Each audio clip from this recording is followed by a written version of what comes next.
y'all, this is Brittany down here at Subaru Puyallup. Just wanted to go over how to install a front-facing booster seat in the all-new 2024 Crosstrek.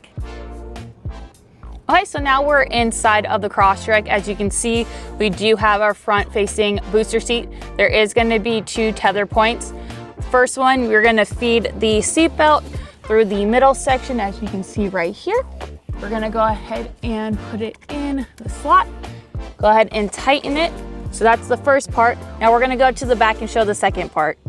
All right, so now we're at the back. What we're going to do is take the anchor point that is on the back of the front-facing booster seat and also hook it to the tether point that is in the back of the seat.